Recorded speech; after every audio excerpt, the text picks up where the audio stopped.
ba mabigat yun, Tatay Ver, pag sinasolo yung problema? Di ba? Parang ang sarap ilabas, ikwento sa mga kaibigan, ganun. Usually, mabigat po. Oo. Talaga.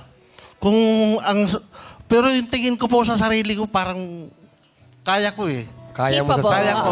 Okay. Parang karamihan kasi ng mga lalaki parang gano'n eh, di ba? Meron ngang libro na banggit yan eh, na parang men are from Mars, women are from Venus. Ang mga lalaki daw, pag may problema, nagtatago sa kuweba. Ang mga babae, parang artista, may press con. Magpapatangga, Maraming gusto nagtatawag makarinig. pa ng mga kaibigan yan para ilabas yung sama Meron ng loob. kanya-kanya. Kadamay. Pero ikaw ba, Bong, ganun kang klase na lalaki? Yung hindi ka nagkukwento? Hindi tiyang eh. Ako yung tipong kailangan kong may masabihan. Kasi parang feeling ko, ang bigat-bigat Parang sa loob. sasabog. Parang baka hindi ko kayanin. Oo. Kaya naghahanap ako ng mga close friends ko. Trust. Doon ko, Confidant, doon ko parang mas ganon. sinishare. Oo. Pero may kilala ako na talagang siya eh. Talagang, sa tagal kong kilala niyan, talagang bibihira magkwento pag may pinagdadaanan. Sino yan? Di ba, Quiz Jong? Ikaw pala yun?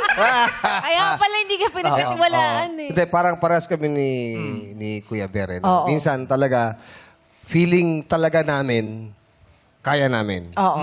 No, siguro dahil rin sa ugali na kaya ko i-solve yan kahit na hindi ko sabihin. Kasi minsan, mahirap din magsalita Oo. ng mga problema. Pero di ba especially mahirap yung internal. pag di Mabigat mo sa loob nilalabas? Yes, kaya napakalaking tulong sa akin ng Showtime minsan kapag may problema ako. Kasi nakakalimutan ko minsan eh. And minsan gumagaang yung loob ko.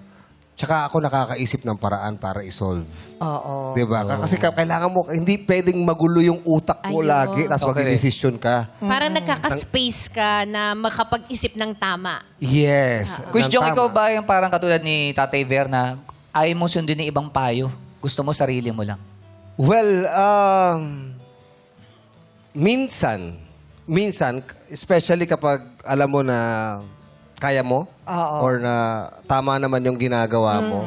Pero syempre, kailangan mo rin makinig. Meron din kailangan, kasi especially kung isa kang leader, kailangan mong makinig kasi marami kang matututunan kung Oo. sino man Importante rin nasa kasing ilalim. malaman yun. Kung sino man yung mga nasa tabi May mo. wisdom yung iba. Meron pa ring wisdom. So, pero meron talagang mga tao katulad ni Kuya Ver na talagang, especially kung alam mo sa sarili niya na kaya niya, wala siyang ginagawang mali, Oo. kaya ko to problema po.